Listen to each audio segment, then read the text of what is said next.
20th, 2024. In a dazzling, star-filled sky, we see something unfolding in the middle of the city. A purple, bright flash of cosmic energy falls upon the location, thus forming a portal known until now as the Spatial Rift. The rift expands, and within seconds, we see a massive squad of heroes called Engage preparing for the attack, and an intense battle begins. On the other side, several wolves appear, who in a short time, thanks to Engage, are easily defeated. Clearly, the same fate would not be so easily met with the final boss. He arrives at the scene in an imposing manner and is revealed to be the king of six-eared wolves, gold level. His goal? To wipe out the human race. And at first glance, it seemed quite easy for him to the point of defeating some superhumans with ease. The wolf wastes no time and charges at the next opponent, continuing to defeat them one by one without any effort. On the other side, we see a completely terrified Engage now realizing it's a superior level portal they're not used to facing. Her face is pure fear, and the wolf seems to enjoy it since she's the next to be eliminated. In the blink of an eye, the monster releases a burst using its paw. The Engage simply defends against the attack gracefully and doesn't suffer much damage. Suddenly, a mysterious person appears, stating that they will take care of the wolf, and goes on to tell Engage to move forward and help the other. It is revealed by one of the extras that the great Mr. Wenyuan has arrived to put an end to the portal once and for all. And immediately after, a massive collision is shown to us. The scene then cuts to the Academy office, where we see the Engage informing that, with Mr. Wenyuan's help, the six-eared wolf was defeated. The man in a tie thanks her for the effort. He also informs her that another portal has been discovered, this time being of level C. It is also said that in the last decade, a total of 6 portals have already been found. In his thoughts, the head of the Academy says that if this continues, it will eventually be impossible to defend Jiangzhou. The head informs her that due to the critical situation, cultural exams for all Academy heroes will be cut, and the required score for admission to the Academy will be halved, as the priority now is to recruit as many superhumans as possible, thus hoping to find a predestined one. And so the dialogue between the Engage and the head of the Academy ends.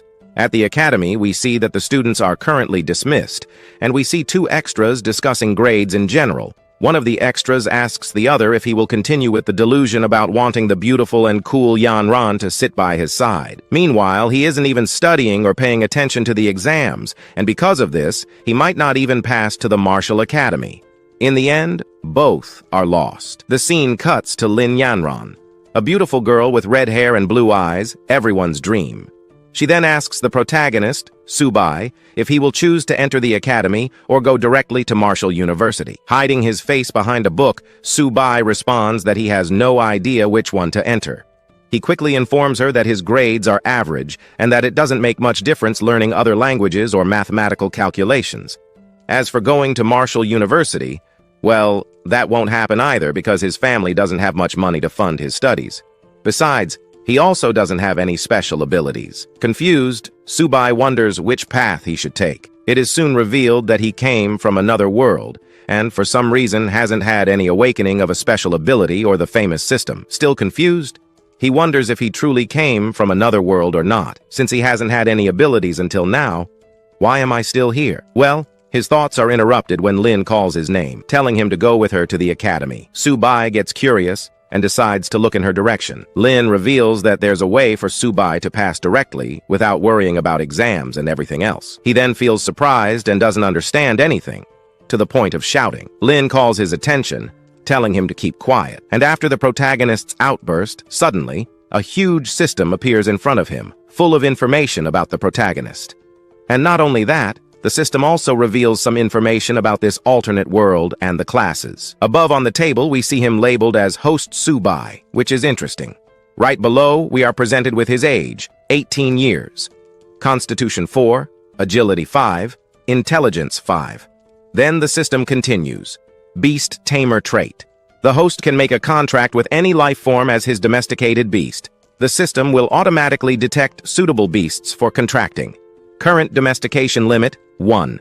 Evolution of talent. Contracted beasts can evolve infinitely. Their levels can surpass God-level limits. The beast's attributes and skills will be proportionally transferred to the host, with higher-level beasts providing a greater return. Then we are presented with the levels in prompt format. Prompt 1, Invasion of Countless Races, Global Crisis. Prompt 2. The levels currently known are Bronze, Silver, Gold, Common, Platinum, Diamond, Lord level, King level, and God. Each level has the beginner, intermediate, and advanced stages. And after an extensive presentation about the basic workings of magic and hierarchy, Subai is left confused and wonders if that vast vision on two fronts would be his system. On the other hand, it seems Subai got lost in his thoughts, since Lin is left not understanding anything and asks what happened and why he is sweating so much. If everything is okay. As usual, the system is unique, meaning only our protagonist can see it. Returning to reality, Subai says everything is fine, and holding Lin's hand makes all the other Academy bystanders jealous. And among them appears a bully who tells Subai that, besides sitting close to Lin, he still dares to touch her, and even praises her by calling her a goddess. And irritated, he lunges at the protagonist to give him a beating. However, the bystander didn't expect the presence of the class teacher, who immediately stopped his movement. Walking, she announces that she has good news to share. Zhangzhou's Martial University has updated its website, and starting this year, all superhumans will not need to take exams. They will now go directly to Martial University. Furthermore, students with an enhanced physique will have their course scores halved. Obviously, the students are almost speechless upon hearing such an announcement, but soon after, they all shout in excitement, as such news doesn't come every day. However, the protagonist and Lin remain indifferent. And before the teacher leaves the class, she informs that all who have awakened any ability or a martial foundation need to accompany her to her office to proceed with the process. Subai, lost in his thoughts, says that the opportunity seems interesting and came at the right moment, as he awakened his abilities just a short time ago, and thanks to that, it will greatly facilitate his progress.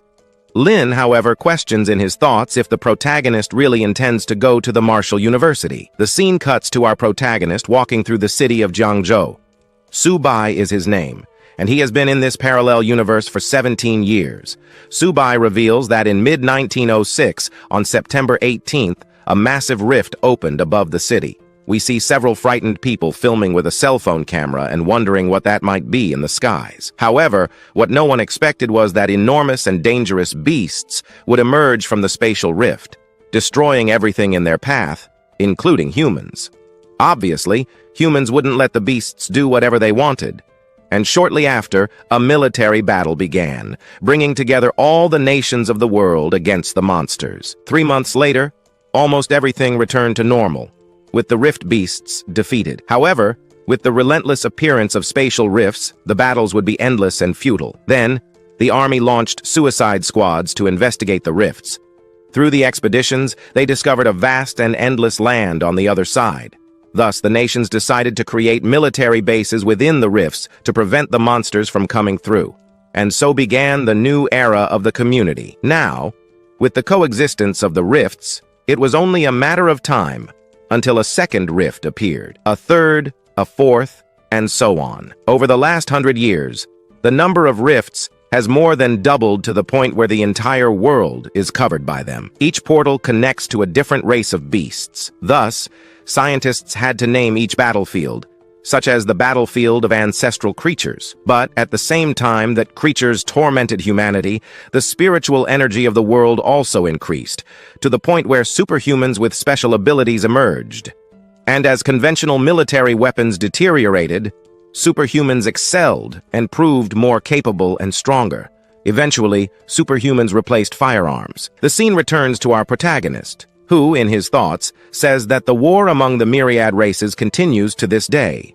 Now, with the university making such a sudden reform, it's likely that something behind the scenes isn't going well. Confident, Subai says that now that he has the system, he needs to protect his entire family from imminent danger. And for that, he needs to become stronger and go to the Martial University to join the military. With a glimpse of the university entrance, our protagonist says that now that he is a beast tamer, he only needs a familiar, and everything will be set. His first step is to go to the Martial University, no matter what. Looking at his cell phone, he hopes that the 2,000 yuan will be enough to enroll in the university. Subai returns to his dormitory, and at the entrance he tells himself that the system will automatically detect a suitable beast. He still wonders why he hasn't been alerted yet. Cutting off his thoughts, The girl at the counter welcomes him and asks if he needs anything. Subai responds that he came to tame a beast and asks which ones she has available. She promptly points in the direction of a glass window with various races displayed. The first one is a black cat with a high cost for an ordinary beast, but it has the blood of a nether black cat, and it can easily rise to the silver level. Subai, on the other hand, was left speechless by the high cost of the familiar. The girl continues, now presenting the six-eared wolf, a wolf from the lineage of 6 ears. And as soon as she finishes and asks which one the protagonist liked, Subai simply disappears, leaving the girl without understanding anything. The scene cuts again, and we see the protagonist walking in an alley, wondering what's wrong with the prices of the beasts, and if he was almost being ripped off due to the exorbitant price of the creatures. And even though they have the blood of monsters, the price is not justified. Subai also finds it strange that once again the system has not found a suitable familiar. Arriving at his house, Subai throws his backpack down and is suddenly interrupted by the system. He is surprised that, out of nowhere, the screen appeared in front of him informing him that a small turtle has appeared, and it is possible to tame it. The system gives the option to accept or refuse the familiar. Not fully understanding what's happening, Subai looks towards the aquarium, where his father's little turtle is. He even questions the system. Looking into the aquarium, we see the turtle upside down. Meanwhile, the protagonist says in a monotone manner that his first gift will be a small turtle, and because it's so small, he doesn't know what to do. With little choice and unable to tame a better familiar in a battlefield setting, he simply accepts the small turtle as his first familiar. And later, he intends to get a better one. And so it is done. The turtle is now part of the protagonist's power. However, its characteristics are still inferior, but create room to become infinitely strong. Its main information is small turtle level, common beginner, contains traces of the sacred lineage of the black turtle, can grow infinitely, and eventually defeat gods. Constitution, 1 defense, 3 mentality, 11 speed, 1 skill, turtle shell, defense, evolution method, feeding. Obviously, all this information left the protagonist surprised and not understanding anything at all. On the other hand, it's as if he had received a great gift, so he accepts it gladly. The most interesting thing is that his familiar is from the black turtle lineage, and he wouldn't trade it for anything in this world. While Subai exults with happiness, in the background, a mysterious person appears and yells, asking what the protagonist is doing with Xiaoba, adding that the turtle already has an owner. And here the story introduces Su Xiaomei, the protagonist's sister. Subai replies that he was not doing anything, and suddenly the turtle escapes from his hand and goes into a bag of food. The protagonist calls the attention of his family member, as well as his sister, who says that the turtle has already been fed in the morning by their father. The protagonist quickly understood that one of the turtle's characteristics for evolving is eating, so he becomes curious and says he will bring more food. And as Xiaoba hasn't stopped eating, someone shouts in surprise. 30 minutes pass, and the protagonist's parents arrive home, and upon opening the door, they are left speechless seeing the chaos spreading inside the house. Meanwhile, Su Xiaomei is running back and forth in panic, fleeing from the turtle with her food in hand. The protagonist has given up trying to do anything. Meanwhile, the parents think the house has been robbed. The incredulous parents ask what is going on with the turtle and why it is running so fast. With few options, Subai tries to explain what actually happened. The scene cuts to the house in complete chaos. The protagonist is trying to clear his head, thinking to himself that his parents already have too much to deal with, and prefers not to mention anything regarding Xiaoba. After a while, the turtle, now with a full belly, stops its feast to rest. On the other hand, the protagonist's sister is irritated with the whole situation, and in the blink of an eye, the turtle summons a type of enormous monster in the form of a hologram inside the protagonist's parents' house. And everyone is frozen, not understanding anything once again, while Subai says that the turtle has eaten enough and is about to evolve. Only now does he have a priority, so he goes to that pet shop. Now she sees our hero and wonders if he's there to buy something. He says no, as he now has something in hand.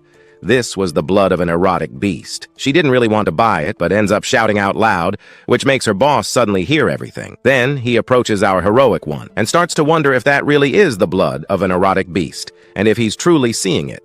So he grabs a vial and starts sniffing it, realizing it is indeed high-quality blood from an erotic beast. Now he asks how much he wants for it, Noticing that much effort was needed to extract blood from tea, so it must be at least 100 ones.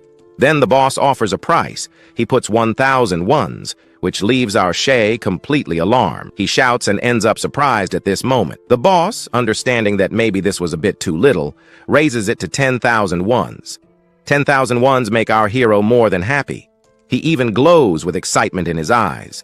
Then the boss notices that our Shay might be a bit uncomfortable, so he raises it to 15,000 ones. Now, seeing that amount of money, he couldn't believe that blood from an exotic beast could be worth such a high price, and this makes our hero smile. He agrees and ends up selling it to them. They then thank our hero, and our hero thanks him for buying that exotic blood at such an absurdly high price. Walking through the city, Subai says he had no idea of Xiaoba's potential and that his blood would be worth so much. After having sold it for 15,000 yuan, the protagonist now has an almost endless source of extra income and will be able to make big deals. Still on his cell phone, Subai receives a call from the academy. The other side says it's Professor Li. Li then says that the academy results have just come out and that there's good news. Right afterward, the voice on the call intensifies, telling Subai to show up at the academy by the afternoon and not to be late. And out of nowhere, the phone begins to lose signal. The protagonist still tries to say something to Professor Li, but it's already too late, so he misses out on hearing the good news. Suddenly, the system appears in front of him, alerting that there's not just one danger, but 3 around him. The protagonist is shocked to see the message and thinks to himself that it was only a matter of time before someone began to interrupt his plans. As he turns around, he faces 3 rather generic-looking thugs. They then say they've been keeping an eye on our protagonist and heard from the pet shop owner that he's carrying something of considerable value, and without further ado, they tell him to hand it over. Not wanting trouble, the protagonist just says he went to the pet shop to sell something, not to buy. Subai also thinks to himself about why he's so unlucky. The protagonist begins to gain confidence, saying that if only one of them is a primary warrior, he'll have a high chance of winning, and fear won't be a problem for now.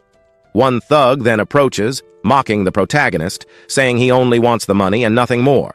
Subai then says he will hand over everything, but starts planning something. He then grabs his turtle and tells it to shrink. And then, in the blink of an eye, the protagonist throws the turtle toward the thug, who easily defends himself by placing his club in front, making Xiaoba ricochet. Irritated, the bald thug stares furiously at the protagonist and screams like a madman. But before he can make any move, the protagonist makes his first move and kicks the thug in the balls.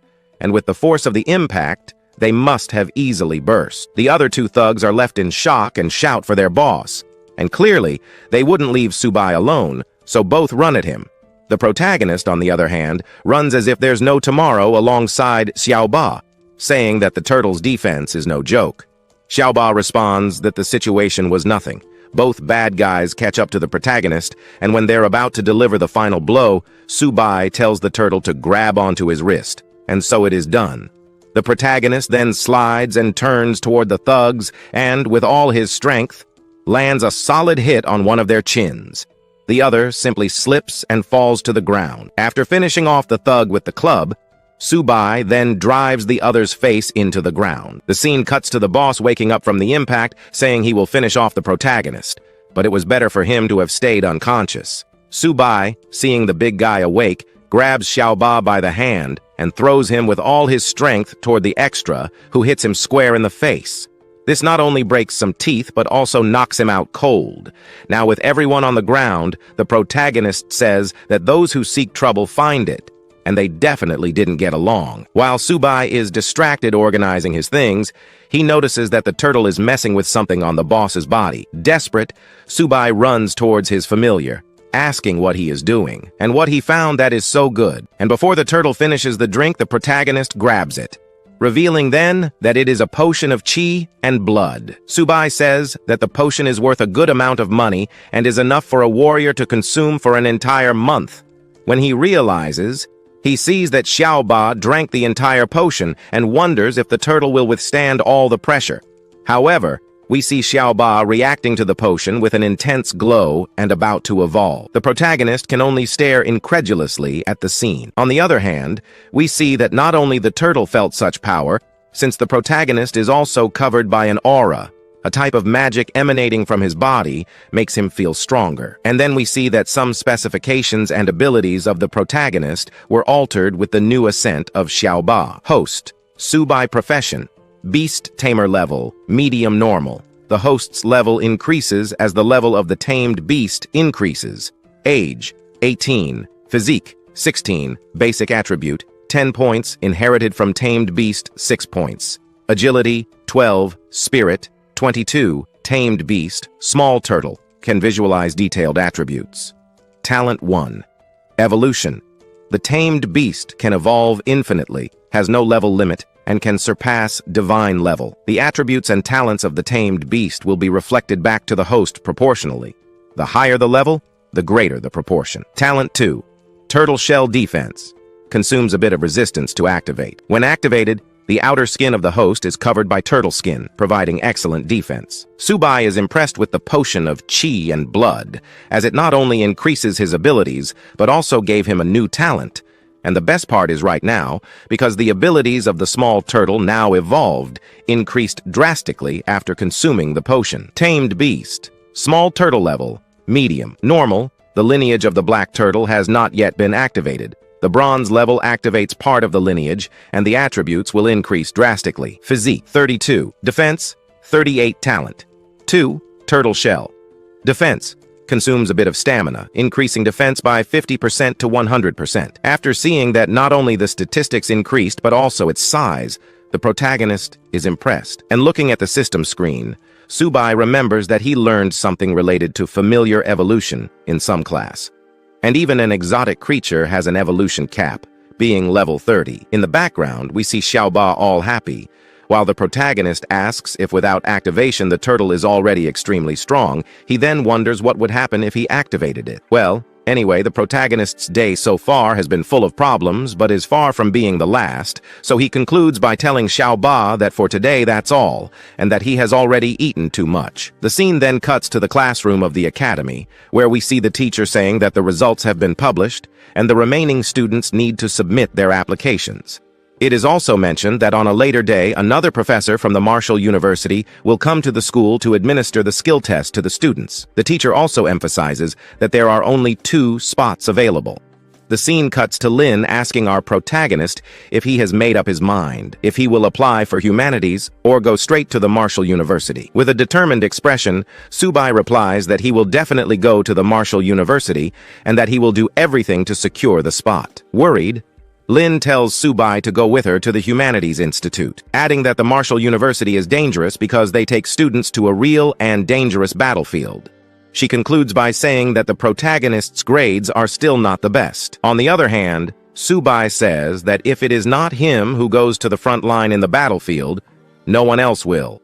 So he has to do this. Making a funny face, he stares at Lin and sincerely says that he will go to the battlefield to protect a certain someone. Lin, on the other hand, doubts and in her thoughts questions whether the protagonist refers to her when he says that he has someone to protect. The professor soon arrives at Lin and asks which one she will apply to. And with a gloomy expression of indifference, she just stays quiet for a moment. Meanwhile, Subai thinks that all this time, Lin has not trained her body for the frantic battlefield, nor even awakened a skill, so he assumes that she will choose the Humanities University. In the end, Lin only tells the professor that she will think a little more. The teacher concludes the class by saying that each of the students is now one step away from making an important choice for the future, then tells everyone to take their applications and go home to talk with their parents, as it is mandatory to show up the next day with the completed application. And so, the day's class ends. The scene then cuts to a dressing room where we see someone changing. It is soon revealed to be Lin, who is in her perfumed water bathtub. Ahead, we see her maid pouring water into the bathtub. Meanwhile, she is on the phone talking to Subai, now revealing that she has decided to go to the Martial University as well. With a flushed face, she says that she still has another surprise to give to the protagonist. On the other side of the call, we see Subai in trouble and with his nose covered collecting Xiaoba's feces that are all over the house. The protagonist is surprised to receive the news that Lin also decided to go to the Martial University instead of the Humanities one. Sometime later, Subai says he cannot give attention to Lin because he is having problems. In the background, we see him coming in with grandeur to capture his familiar while he tries to hide inside a bag. And the chapter ends with the protagonist shouting that he can't stand seeing Xiaoba eating all the time and making a mess everywhere, and that at some point, he will lose his head over this whole situation. In another scene, we see the teacher addressing hundreds of students, welcoming them and adding that an instructor from the Martial University has come from afar to share his wisdom. His name is Zhang Kai. The teacher continues, saying that he is one of the great martial artists and also once trained at the same school as the students present. Kai soon introduces himself, saying that exactly 1 year ago, about 126 students graduated from the Martial University, and that now, of those 126, 65 are still alive, and the scale continues. 2 years ago, 98 students graduated, and today only 32 are alive. 3 years ago, 86 managed to graduate, and of those 86, only 11 are still alive. The scene cuts, and we see that Kai's statement was not well received by the students, who are now afraid. On the other hand, the martial arts teacher continues, saying that he didn't say this just to scare the students, but so that they understand that after being admitted to the Martial University, the students will gain nothing. Their only function will be to protect the country, bear responsibilities, face dangers, and complete tasks. As the instructor says this, we see the protagonist seriously listening, while Lin watches him with concern from behind.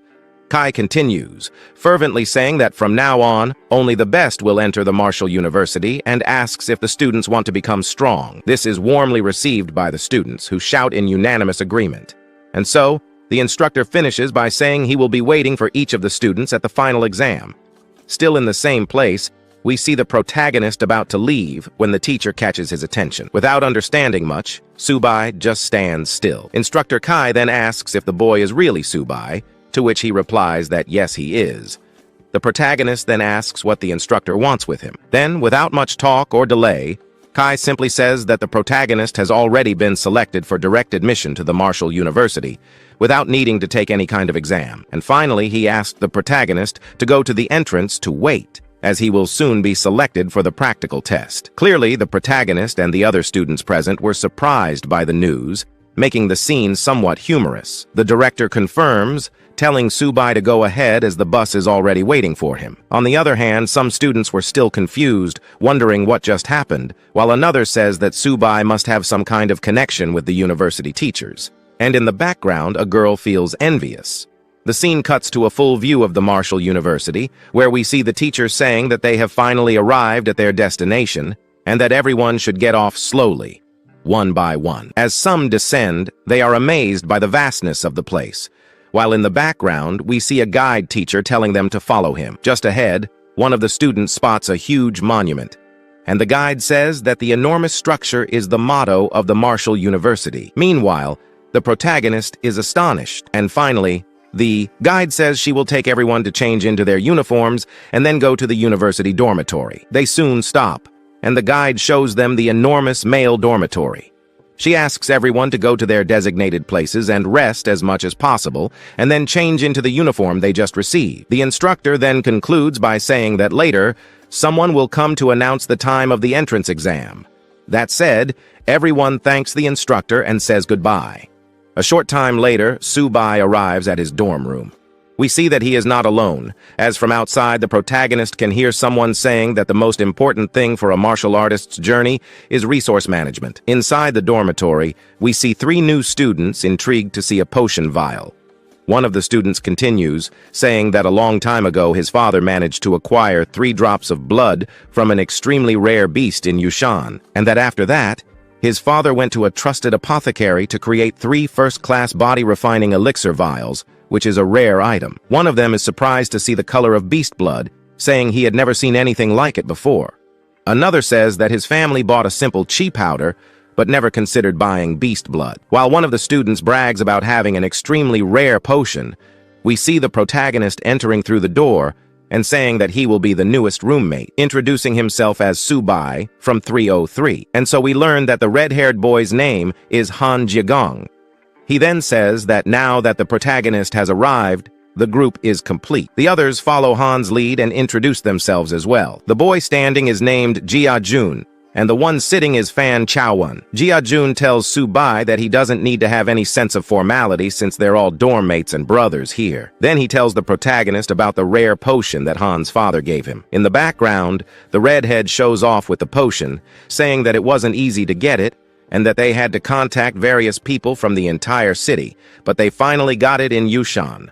Although it was only 3 drops, Su-bai, putting away his backpack, says to himself in surprise, Yushan and 3 drops, and then he concludes that it might be the same drop he sold in previous chapters. One of the students tells Han that beast blood so rare can be worth a lot. Han lies, saying it's not that expensive, and that each drop costs a little over 30,000 yuan. In other words, combining the 3 drops would be around 100,000 yuan. He finishes by saying that in the end, it wasn't a big deal.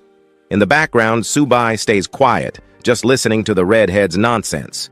And now realizing the mistake he made, he says to himself that he sold it for only 30,000 yuan, and the seller profited almost 10 times more. He finishes, irritated with the damned middleman. Their attention is suddenly drawn by a mysterious girl who decided to appear at this school out of nowhere. Some even comment that if this person were to participate in the school's Most Beautiful Girls contest, they would vote for her. But since she is in the male dormitory, this guy wonders why she is here. Who is this girl looking for someone around here at this moment? This girl, approaching, ends up calling out for Su-bai. And then one of the school's staff, knowing the name of our protagonist, shouts for Su-bai, asking him to show up immediately since there's a beautiful girl looking for a certain Su-bai. At this point, the guys in his class wonder who this Su-bai is. Who would be coming down first?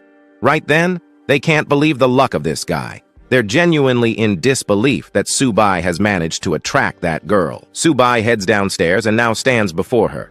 She introduces herself wearing a new uniform and wonders if her uniform looks good. However, she finds our hero's uniform even more appealing than her own. His roommates then shout for our hero to go on quickly, saying this beauty is too good to be with him. The others in the classroom think the same. She then turns to our hero and asks if, by chance, he's not upset that he didn't pass the exam outright. He replies that he's not, since in any case, he would still have to take the exam from another angle. He's aware that she did all of this for him, and he thanks her. However, she already knew that a new event would take place the next day, so she prepared a cultivation elixir for him. He thanks her once again for doing so much for him, even asking if she could keep it for herself. But she ignores this request, and as she leaves, asks Su-bai to meet her there the next day, as she wanted to see him again. After she leaves, we see his roommates wondering who that guy is. He managed to win over the most beautiful girl at school. They wanted to have a personal chat with our hero, so they ask him to sit down for a bit since they wanted to learn more about that girl. Sitting down, he's asked who that girl really was. He introduces her as just a classmate, nothing more. But the guy, seeing he wasn't interested in her, asks him to introduce her to his friends, considering our hero as a little brother now. After some time, they retreat, and he approaches his turtle, wondering what kind of elixir she had given him. He then thinks about going out for some air first. Meanwhile, elsewhere, we see our turtle, ready to take that portion. Our protagonist notices that it's a blood potion, which means he knows what needs to be done after drinking it. One thing is certain. After he takes this potion, he'll end up making a fair bit of money. Later that afternoon, his roommates take him to a very fancy restaurant. He wonders what this is all for, but they ignore his question, now considering him their brother. They intend to have a celebration as a way of thanking him for enrolling in this school. However, he mentions that, subject of anus since he could be presenting, that our Yanra law to them since presenting it to them wouldn't be a problem at all. However, now he wonders if Jang could basically help him with something more than specific. Now, as a brother, he ends up affirming that yes, he could help. So while they're eating, he ends up seeing in front of him a portion of extremely rare blood. For him, it wasn't much, but he just wanted to sell it for a pretty good price. At this moment, taking it, they realize that the blood from his beast there was a little more substantial, with a much higher quality than what he had there before. At this moment, he ends up affirming to our hero a rather good contact, and wanted to be inviting some important people from his family to be able to buy it, since even he doesn't know the price he could put on that portion. Our hero, however, as soon as he calls his father starts scolding him, saying that he ended up spending all the money he gave him so he could get strong in this academy. However, he asks his father to relax because he had something more than important to discuss with him. At that moment, He says that a classmate of his has a drop of blood from a very rare beast and is selling it. However, that drop of blood is a little rarer than the portion he bought back then. At this moment, his father is even surprised, and he wonders if this was real. To believe his words, he even asks his father to come to his school today so he can see it personally. An hour later, at that moment, he arrives along with a guy who was evaluating that thing. At this moment, this evaluator realizes that it really was blood from an extremely rare beast. This portion is from a more than rare animal's blood. With the 7 drops in this portion here now, this power is capable of creating a first-line body refinement. Even Zhang's father here wonders if his esteem wasn't that high for him to affirm, as he ended up getting a first-line item, and if by chance this first-line item lied, it would mean that he lied, only it was far more likely that this portion was worth more than anything in this world. At this moment, his colleague approaches Subai and sees that Subai was really an incredible guy. He holds in his hands one of the most powerful bloods, which will help him get stronger than he already is now. At this moment then, that scientist approaches our hero and wonders if he really wanted to be selling it. If he sold it, he would sell it for a pretty high price. He even states that he wanted to sell it, but, however, he can't, as a sum of money wouldn't pay for it. But in exchange, someone could be offering in return a powder blood of GI of equivalent value to a high price in the world. And for now, since he is now a roommate of S.H. Heng, he will basically have an idea in mind. This idea in mind is basically to take the rare drops of blood that our hero has. As soon as he gets that bottle, he will in return be giving our hero some refinement powder blood, which for him he wonders if it was good. However, there's still one more thing he wanted there, that our hero was also part of it. That thing was there if, by chance, he was willing to join Juan's family, and of course by joining his family in the future, he would be able to get quite a lot of good things, like good equipment, good armor, and all of that. Furthermore, however, he thanks our Uncle Han, and he still approaches our hero and asks him to basically think about the proposal that was given to him at that moment. If he wasn't interested, then someone enters that room and says that our hero will not be joining anyone else's family because no one can force our Sua to join anyone's family. And at this moment, they recognize her there as Yahan, the girl who appeared there before at school. However, he wonders why she was here. She then ends up saying that she had to do some things, important things here in the city, and for some reason, she managed to pass by this 5-star restaurant, and for some reason, found our hero here out of nowhere. At this moment, this high-quality gentleman then turns to that guy who was checking that thing of our hero, that portion. He wonders who this girl was, and so, after introducing her, he then, in a more gentle way, starts to say that he's just a guy there who was a classmate of our hero, and he asks for her not to misunderstand things a bit. However, now that he's finished his important things here, she then invites our protagonist to go back with her to the school. Now he ends up saying goodbye to this wealthy family and thanks them for having purchased his resources. Just as he was about to leave, our gang calls out to our hero and asks him to wait since Kriya is going along until his father stops him, as he asks him to wait. Moreover, he asks him to make a rather good friendship with his father, as in the future, their family will depend a lot on him. Additionally, he asks one more thing, that he starts to do something a little more politely around that girl named Yahan. Now, because he said this, he becomes more than surprised to see that those 2 guys there are quite interesting allies to have.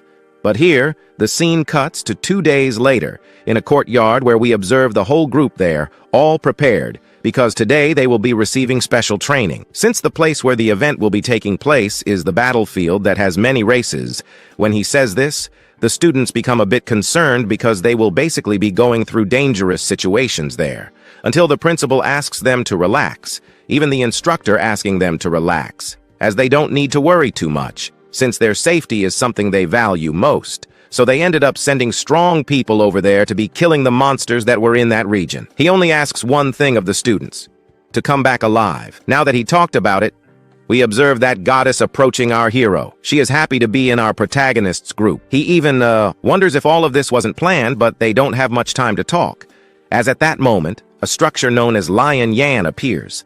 At this moment, the guys kind of understand that this teacher will be an excellent teacher, if you know what I mean. At this moment, she will be giving these new students their first mission. Their first mission was simple.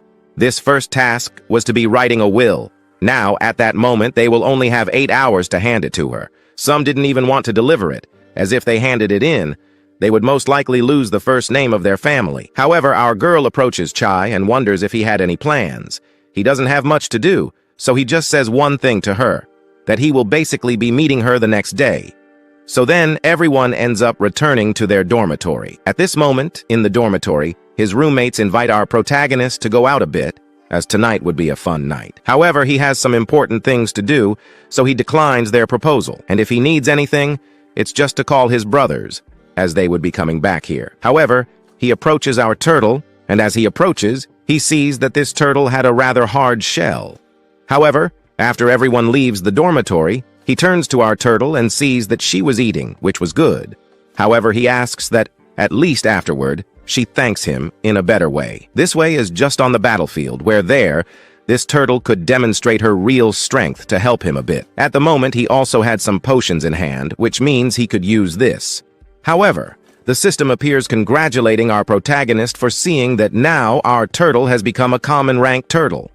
Now that our hero has used some refining blood powders, he noticed that Chawa's levels increased quite a lot, as the turtle's attribute increased considerably. This was interesting, so in the battlefield, Subai will have no difficulty in defending himself from monsters. Or, who knows, beasts. Now that our turtle got that extra boost, he wonders if our turtle was already ready to be fighting against powerful monsters. The next day, then, everyone gets ready, because now they were ready to be entering inside the portal. Now, at this moment, 2 gigantic portals appear in front of them, where they could be entering. At this moment, she approaches Subai and asks him to at least be a bit careful in the fight against the monsters, and already he asks to relax because he wouldn't get hurt, and then his teacher asks them to relax and just cross her portal. They end up entering, and as they enter, some are happy to already be in another dimension, while others are sad. But looking at the size of this territory, they are suddenly interrupted by our redhead, who asks everyone to shut up. Now she introduces these new students to the new commander standing in front, saying that new people have arrived for him to start training. Then he asks them to call him Deputy Commander, or just Sir. At this moment, his roommate approaches our hero and wonders what was so special about this Deputy Commander. Looking at him, he sees that he has a lot of grit on his face, meaning he has a lot of combat experience. However, the commander now asks them to start their first task, which is to clean up the battlefield. However, they only need to kill a few shadow cats that appeared there. By killing a shadow cat, they will be able to earn some points. With the points they gain from killing these types of cats, they can exchange them for a basic blood refinement powder. Now, having heard this, they are happy, understanding why people risk their lives in this battlefield to kill monsters because they gain many good things. However, the commander notices that his group here is happy now, so he asks them to follow him. Now that they have advanced, they realize that she will not only protect our hero, but also protect herself. However, at that moment, a guy ends up shouting, asking if he could get confirmation to open a gate so that the rookies could see the monsters and possibly fight against them, or see the damage that people had inflicted on the monsters. Now, after opening the gate, they pass through it. But upon passing through, our little redhead then asks her students to look at their deputy commander and act in the same way as he does and fight the monsters the same way as well, so they could at least gain points and good visibility in their eyes. At this moment, those who can't act and survive on this battlefield will be considered garbage and will be basically expelled from this best university in the world, and being expelled was not a good idea. Chapter 5 begins frenetically, a true battlefield between artillery and monsters. In the background, we see someone surprised to see that the battle is far from over. One of the recruits stands up and asks why the commander personally came to the battlefield. Soon, the vice commander cuts the soldier off and orders the quick assembly of a squad for a specific mission, and so it is done. The redhead, who I assume is the vice commander's assistant, informs everyone present about the mission. Basically, everyone will go to the military zone F269, a jungle where all beasts have already been eliminated. The mission for the squad is to go to the battlefield to extract the core of the Shadow Cat Beast. The vice commander then finishes by asking if all recruits are prepared, to which they all respond vibrantly, yes. Next, we see one of the soldiers giving the starting command, instructing the assault squad to provide protection. The scene then shifts back to the vice commander and Professor Liao. One of the soldiers tells the professor not to worry, as it will be easy and quick to clear the battlefield. But sending new recruits to the battlefield is like bringing walking meals to the enemy. The soldier does not want that to happen. He then finishes by asking the vice commander why he personally came to command the protection team. Not satisfied with the question and the idle chatter, the commander silences the soldier, saying he talks too much and should not ask unnecessary questions. In the background, he merely obeys. On the other hand, the redhead thanks the battalion commander, Li Dao, for the work and problems he has been facing. Lai responds by saying it is not a problem, but a duty to protect the new recruits at all costs, as they will be the future soldiers on the battlefield. Returning to the imperial capital, more specifically to the highest military command center of the Dragon Nation. In the background, we see that someone has something important to report to the team leader. The scene then cuts to one of the command center team members reporting that the intelligence team on the battlefield detected a large number of beasts breaking the defense line, and up to the present moment, 12 members of the Shadowcat clan, being gold level, have joined the attack targeting the 12 military bases on the southwestern border, namely D-128 and D-140. The leader then instructs to immediately detect the movements of the beasts and instruct all military bases to increase their defenses.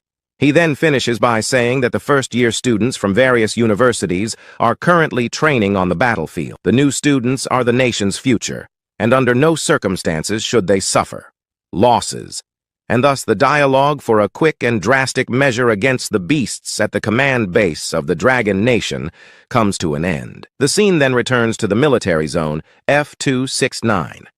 In the background, we see several soldiers and monsters scattered on the ground. The vice commander then reiterates that everyone needs to clean the battlefield as quickly as possible, as every extra minute in the area can bring enormous danger to everyone. The scene shifts back to Lin, who tells the protagonist that the meat and claws of shadowcats can be used as materials to make weapons and medicines. Subai, on the other hand, wasn't even surprised, as many risk themselves on the battlefield to acquire rare materials. He concludes by saying that Xiao Ba will have a feast today, meaning there will be enough food for the rest of the day. In the background, we see an extra celebrating for finding a beast core, exclaiming that he will become rich with the discovery. The scene then returns to the protagonist, who has the system screen open, and in the inventory, we can see some basic materials he collected on the battlefield. Subai says he needs to collect more Coresto from some beasts and exchange it for QI blood powder when he returns, so that Xiao Ba can level up. Suddenly, the protagonist's system emits an alert. Extreme danger. 164 shadow cats are rapidly approaching with clear hostility. Threat detected 3 kilometers to the southwest in the forest. Host, stay alert. Threat level high. 5 stars, extreme danger. Lethal threat level. 4 stars, extreme danger. Subai then stands up surprised to see the system's message and says that the same thing happened last time, but with a random warrior. However, now the situation involves monsters with a 5-star threat level. Lin, still seated, doesn't understand the protagonist's surprise and asks what is happening. Subai quickly informs Liao about the critical situation, stating that he sensed a threat from a group of beasts approaching them from the southwest. Since Liao is on top of a tree, he has a better panoramic view of the situation, but all he observes is absolute silence. Liao then descends from the tree and warns the protagonist, saying that in a battlefield full of dangers, there is no time for jokes. He concludes by saying that this entire situation could cause all the students to panic. But Subai continues to reiterate that he is not joking and that a dangerous group of beasts is approaching ahead.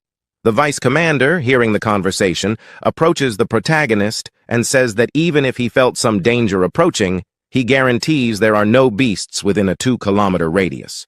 Subai, seeing the presence of the battalion commander, says that the joke will soon become reality. For within a radius of 3 kilometers, more than 100 shadow cats are coming towards the team. The commander, misunderstanding the situation, tells Subai that his sensory abilities are better than those of the leader. In the background, we see the redhead, who is not much help either, joining in the joke by telling the commander not to take it personally. She says the protagonist must be nervous, and as it's his first time on the battlefield, he is imagining things. In the background, we see Subai's not-so-friendly face.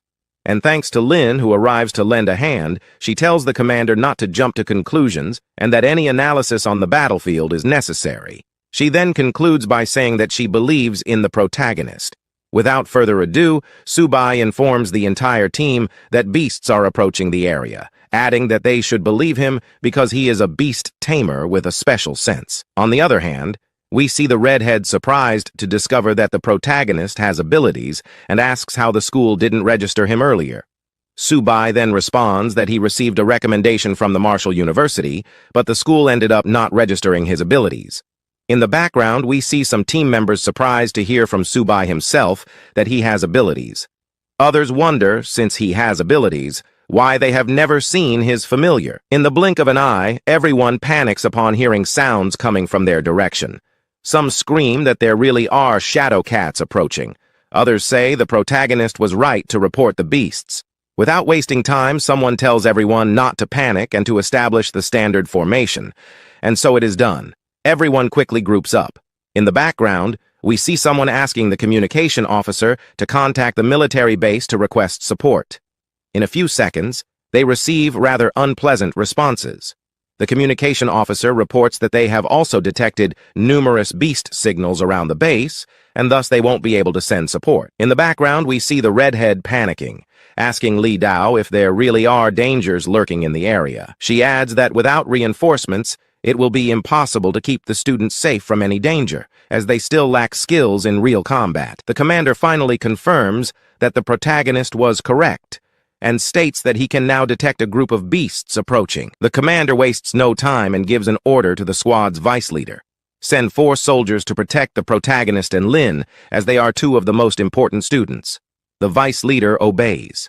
However, in the background, Subai shouts, saying he doesn't need any protection and that he can fight. And so, in the blink of an eye, the shadow cats emerge, revealing themselves to be bronze class level 1. They are enormous beasts of various colors that attack without hesitation. And in a matter of seconds, thousands of shadow cats advance, attacking the soldiers. On the other hand, they all resist, fighting back with full force. The commander reiterates that the protection of the students is the priority. In one scene, we see the soldiers prevailing. In another, we see them falling one by one. Some scream, saying that these beasts seem more like ferocious tigers. The commander insists on maintaining the defense line. The redhead compliments, saying that if they manage to hold off the first wave of shadow cats, they can easily win. At a certain moment, we see several beasts escaping and heading toward the group of Martial University students. The commander asks if they remember their oath and concludes by telling them to be careful. On the other side, we see the protagonist and Lin taking the front line as defenders, holding shields in their hands to protect the Dragon Nation's wall. And with this great opening, it was enough for some mages in the back to counterattack the beasts, casting spells and gradually taking down each of the remaining shadow cats on the battlefield. Soon, we see the bronze level 1 archer, Jiang Mani, taking down some of the shadow cats. By her side, the bronze level 1 tank, Luo Yongqiang, pierces the beasts with his sword. These beasts are nothing more than frightened kittens, and that there is nothing to fear, and that now he will crush them all. The redhead encourages the team, saying that the new university students are formidable. Among them are archer Jiang Mani and the great Luo Yongqiang. On the other hand, the protagonist feels somewhat inferior, realizing that there are so many strong students on the team while his weapon is just a turtle, and in a few seconds the battle seems to come to an end, and all the beasts are eliminated. Thus, all the new students and soldiers celebrate the great victory, exalting one another. And as in any battlefield, no soldier can lower their guard. Soon, a thundering sound echoes through the forest toward the students. One of the students shouts, telling everyone to cover their ears. And looking into the forest, we see a massive silhouette slowly walking toward the squad. But the monster is soon identified as none other than the king of the shadow cats. And while the others are mere bronze levels, the king is silver, and its stats are superior in every aspect. We see its stats are species, king of the shadow cats level, intermediate silver, physical, 45, agility, 88, mental strength, 43. The squad commander, upon seeing a high-level beast appear, goes into despair and, holding another beast by the neck, screams, asking how this is possible. Right after, he informs someone to contact the main base to request reinforcements immediately. 2 other squad members waste no time and charge at the Shadow Cat King without hesitation. On the contrary, they want to prove that it is possible to defeat a beast even at a high level. Right behind them, another figure announces that they will distract the beast and provide support. The scene is incredible. The redhead in the background instructs both to retreat as quickly as possible, as it is impossible for them to defeat a silver-level beast. But it's too late. In just seconds, after a mere attack from the beast, both are defeated and thrown far away. With the fall of one of the squad's best members, the other's morale drops significantly. However, some still maintain high spirits. On the other hand, the redhead keeps ordering everyone to retreat. Meanwhile, the squad leader states that there's no time to think. Thus, all those armed with firearms open fire on the beast. Obviously, this does not work. On the contrary, it makes the beast even more bloodthirsty. In the blink of an eye, the Shadow Cat King fiercely charges at the students. In the background, only screams and cries for help can be heard, which for now will remain unanswered. Chapter 6. Chapter 6 begins in a completely expected and frantic manner. The Shadow Cat King decided to attack a seemingly defenseless and weak squad, full of morale, but forgot that the protagonist was among them. Just as the beast was about to attack the squad, the students sitting on the ground are caught by surprise as they see the beast suddenly struck. Immediately after, we are shown the one responsible for the attack, a small turtle. Some of the other students question what this small but extremely powerful being is. The redhead is also confused, but the student in the background notes that it closely resembles Subai's beast, Xiaoba. And so it is. The protagonist appears in the background, saying he enjoyed Xiaoba's glorious entrance, but adds that there's still room for improvement, as it was a bit strange. And both with a pose of warriors ready for battle, the protagonist says he is the beast tamer, Subai, and Xiaoba is his familiar. He then tells the students to take care of the smaller monsters because Subai and his familiar will put the king to sleep. Knocking down the king of cats with the turtle, that was impossible, but it became possible to bring down the king of cats. However, Suba doesn't have much time to stay here talking with this group, so he asks Sha to advance and then descends with full force on this king of cats. Nevertheless, no one is surprised as our protagonist has a turtle, and on top of that, the turtle is very fast. Meanwhile, the commander is surprised to see that our hero's turtle is facing a beast like that head-on. Suba's display of animals was indeed a bit different, so the commander turns to his group and asks everyone to attack the Cat King, since Suba had done the main job of distracting the Cat King. Thus, the group ends up obeying the order, attacking all the monsters around them. But at that moment, the King of Cats ends up grabbing our turtle. By capturing the turtle, he then comes up with the brilliant idea of scratching, destroying, and tearing apart Suba. However, when the Cat King thinks about doing this, his claws end up completely breaking. Xiaowa, on the ground, feels delighted and starts laughing at the Cat King's face. Meanwhile, the commander from afar widens his eyes in surprise, seeing that a creature of such an abnormal level managed to defend against one of the most powerful attacks of this Cat King. But the commander doesn't have time to stay shocked. He asks his group to protect him while he also deals with that Cat King. With that said, he advances toward the Cat King with a sword in his hand, heading directly for the Cat King's abdomen, as he knew that this might be its weak spot. Thus he prepares and asks for the Cat King to fall from the strike, hitting its back squarely. But even that wasn't enough to destroy or even injure the Cat King. As a result, the Cat King counterattacks the commander, throwing him backward. But even that wasn't enough to defeat him. He gets up and attempts another attack. At this moment, the commander is about to make his final strike, but already our hero asks Suba to use his ultimate move, the last and fastest attack he has. The group looks at Xiaowa and doesn't quite understand what he is trying to say. Looking closely, they notice that Suba's turtle was spinning steadily in one spot. After spinning a bit, we observe Suba preparing a kick and then hitting Xiaowa squarely. After this kick, we observe the turtle flying in a direction, towards the Cat King. But the Cat King was about to counter the commander.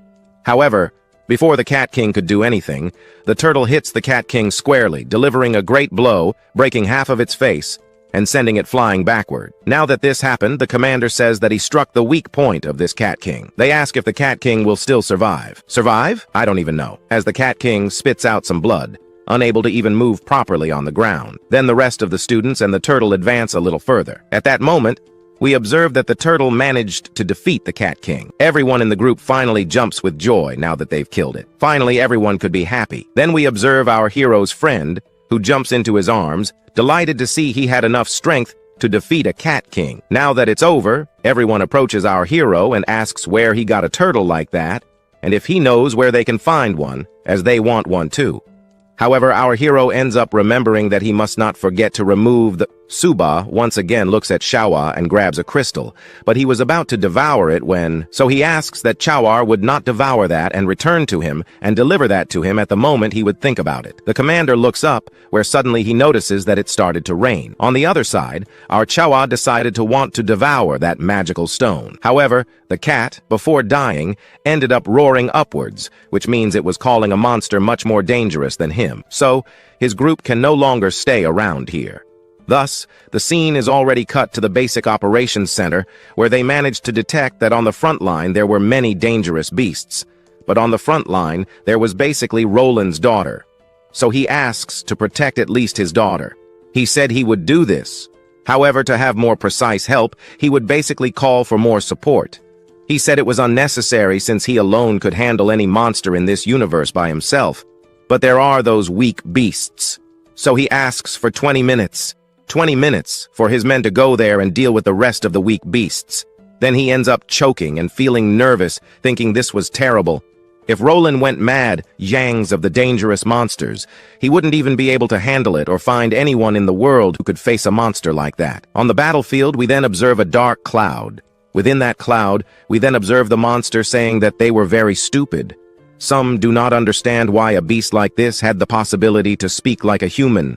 So, this group asks their entire group to form protection and thus protect themselves from such danger that is advancing. Now that this monster has appeared, it approaches the creek. At this moment, it gets irritated to see that an inferior species was devouring and destroying this superior species.